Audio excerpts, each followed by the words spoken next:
BJP Bellampalli పట్టణ అధ్యక్షులు దార కళ్యాణి ఆధ్వర్యంలో గతంలో 2007 నుంచి 2014 కాలంలో బెల్లంపల్లి పట్టణానికి సొంత స్థలం లేని పేద ప్రజలకు ఇందిరమ్మ ఇల్లు కేటాయించారు.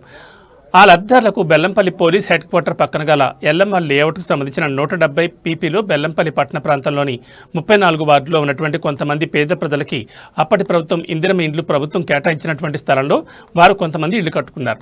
కొంతమంది కట్టుకోలేదు. కట్టుకున్న వారి ఇల్లు కొంతమంది గుర్తిలేని వ్యక్తులు కూలగొట్టడం జరిగింది. అది తెలిసిన తర్వాత ఎంఆర్ఓ ఆఫీస్లో పర్మిషన్ కోసం దరఖాస్తు చేసుకున్న తర్వాత పర్మిషన్ అనేది పెండింగ్లో ఉంది. ఆ పర్మిషన్ కోసం వారు ఎదురు చూస్తున్న సమయంలో కొంతమంది కబ్జా చేసి అర్హులైన వ్యక్తులకు సంబంధించిన భూమి వారికి చెందింది కాదని బెదిరిస్తున్నారు అనే విషయం తెలిసిన వెంటనే దారా కళ్యాణి బీజేపీ బెల్లంపల్లి అధ్యక్షులు స్పందించి సబ్ కలెక్టర్ దృష్టికి సమస్యను తీసుకెళ్లి వివరించారు.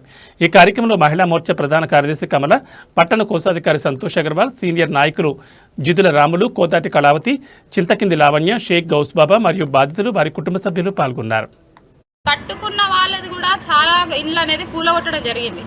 ఆ కూలగొట్టిన వాళ్ళకి సంబంధించిన ప్లేస్ల గురించి వాళ్ళు వెళ్తే చాలామంది కబ్జా చేసుకొని ఇక్కడ మీ ప్లేస్ అనేది లేదు అని చెప్తున్నారు. అర్హులైన వారికి ఇందిరమ్మ ఇల్లు కేటాయించిన వారికే ఇవ్వాలని చెప్పేసి ఈరోజు సబ్ కలెక్టర్ గారికి వినతి పత్రం ఇవ్వడం జరిగింది.